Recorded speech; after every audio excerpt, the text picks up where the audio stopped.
Welcome to our Remembrance Sunday video. This will include a 2-minute silence at 11 o'clock.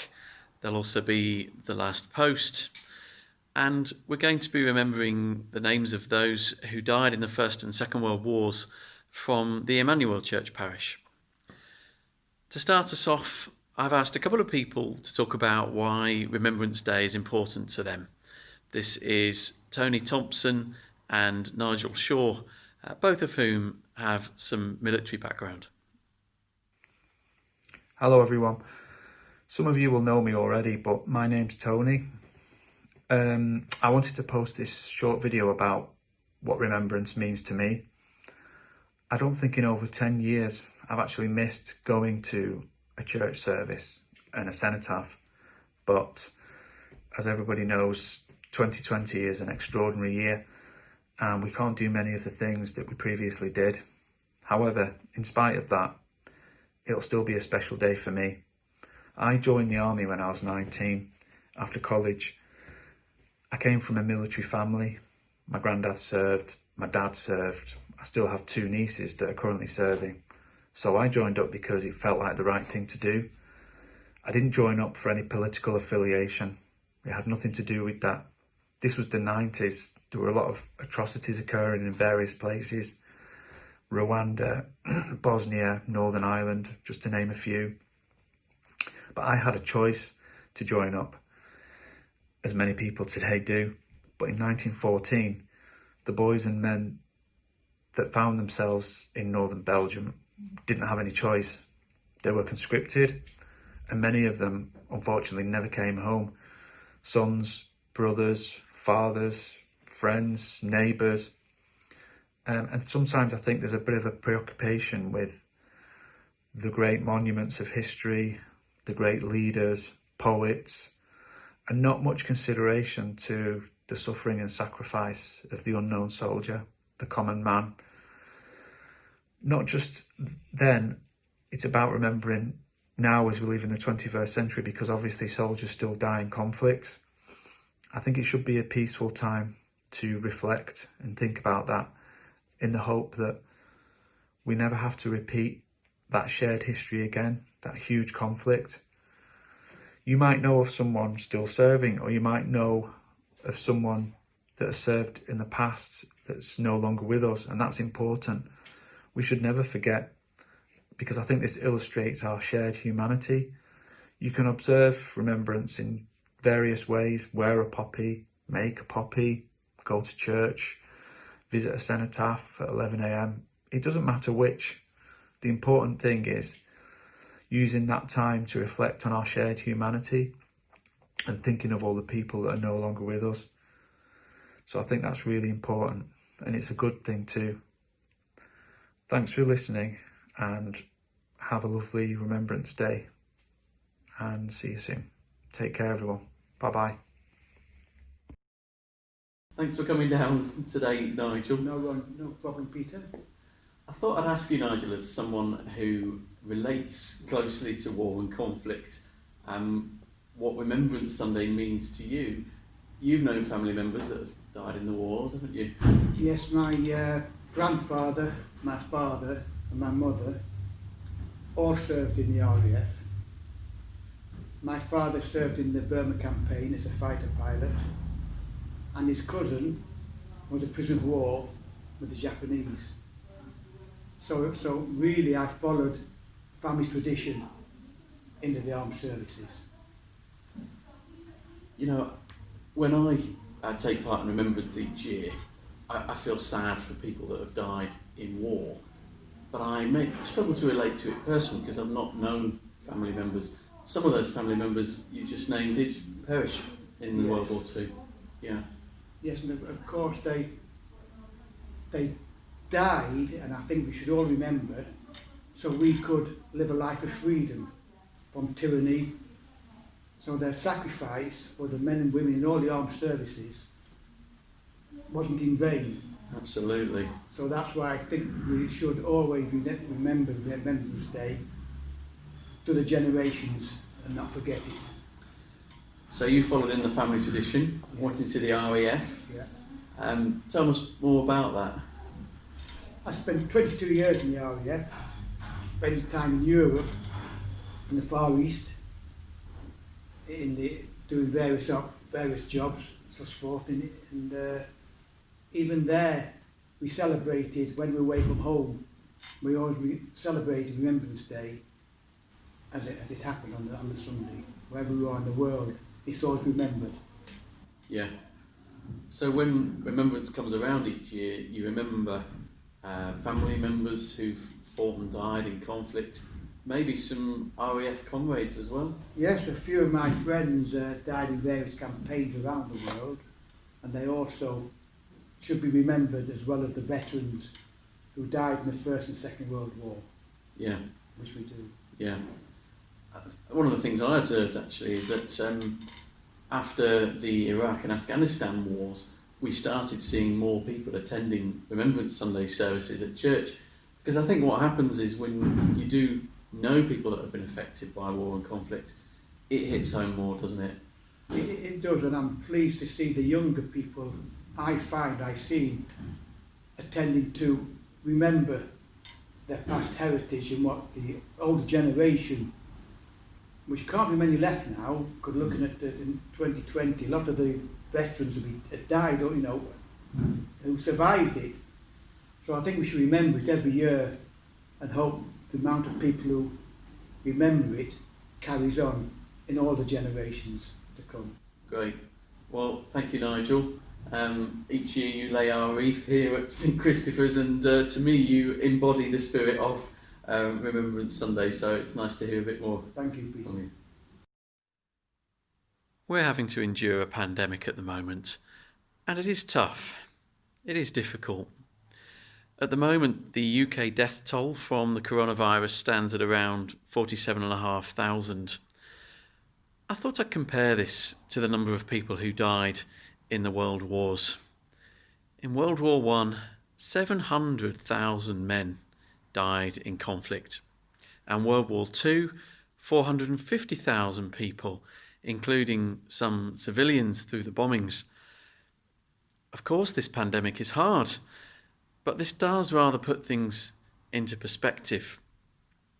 They endured these terrible wars, and they came through it, and we can endure what we're going through now, and we can come through it as well. So here's our act of remembrance, starting with the names on the Emmanuel World War I Memorial. Let us remember before God and commend to his sure keeping those who have died for their country in war.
for all those who mourn, all those whom we cherished will be reborn. All those whom we love but see no more, they are not perished but gone before. And lie in the tender arms of He who died for us all to set us free from hatred and anger and cruel tyranny. May they rest in peace and rise in glory.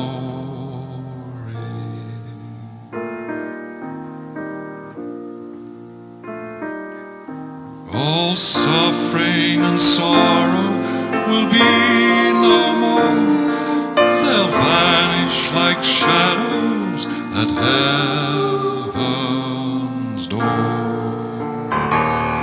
All anguish and grieving will one day be healed, when all of God's purpose will be revealed.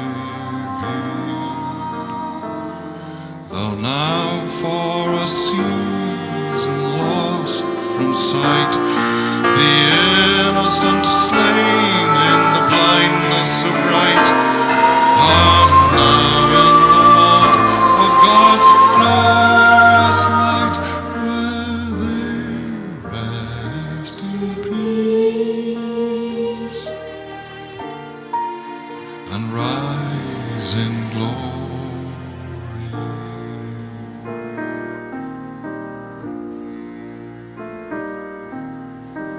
Lord, give me wisdom to comprehend why I survive but not my friend, and teach me compassion so I may live all my enemies to forgive, for all who need comfort, for all those who mourn, all those whom we cherish will be reborn.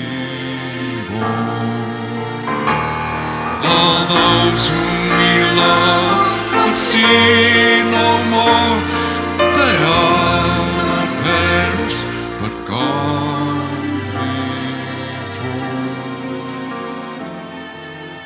Lord, keep them safe in your embrace, and fill their souls with your good grace. For now they see you face to face, where they rest in peace and rise in glory.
Those from Emmanuel Parish who died in the 1939 to 1945 conflict.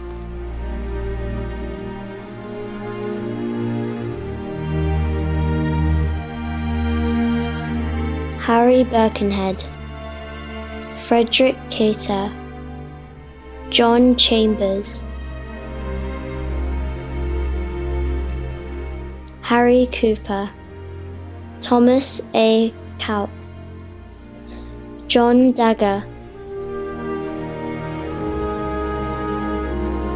Thomas Davies, Eric Dean, Joseph Farish, William Fletcher, Kenneth W. Hill, Thomas Hindle, Ronald L. Howarth, Richard Hull, Reginald Ives Lashmar,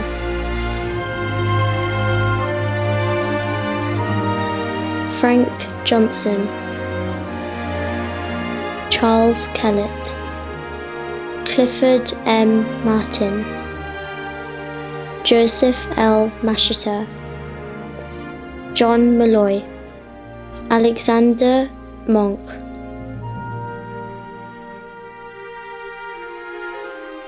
William G. Monk, John Rigby, Clifford Rodham,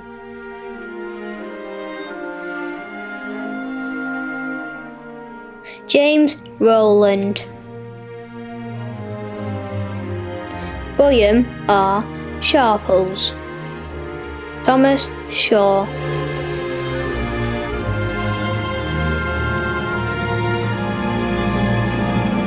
James Singleton, Eric Smales, Frederick Swift,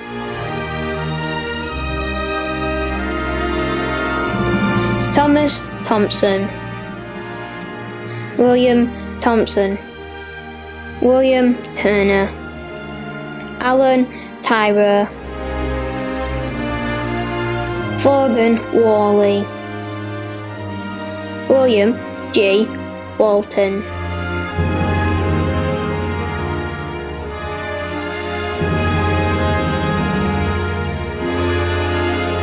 James Ward, James Waring, Frank R.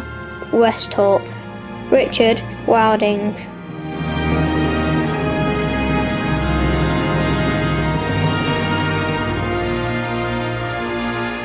Harry Wilson, Edward P. Yates. Those who died in St. Thomas's Parish in the 1939 to 1945 war: Charles Britton, William Eglin, Thomas Ingham, Thomas Singleton, Edward Wilkes. Those who died in Korea: Alex Alexander. Those who died in Northern Ireland: Edwin Charnley, Peter James Sharp.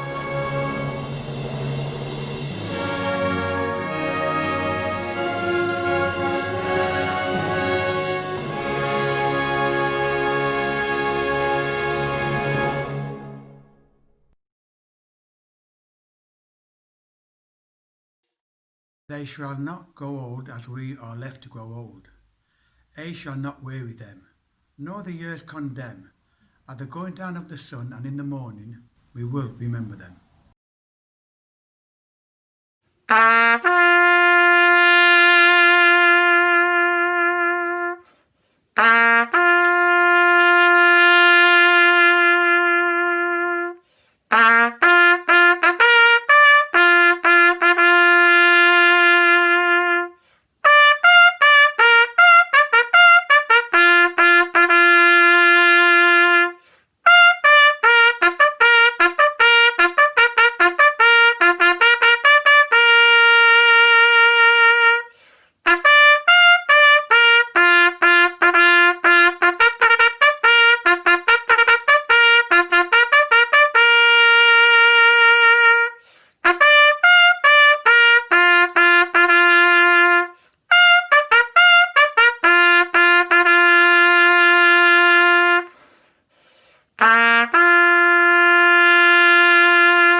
When you go home, tell them of us and say, for their tomorrow we gave our today.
Thank you all for watching and for joining us today, and God be with you.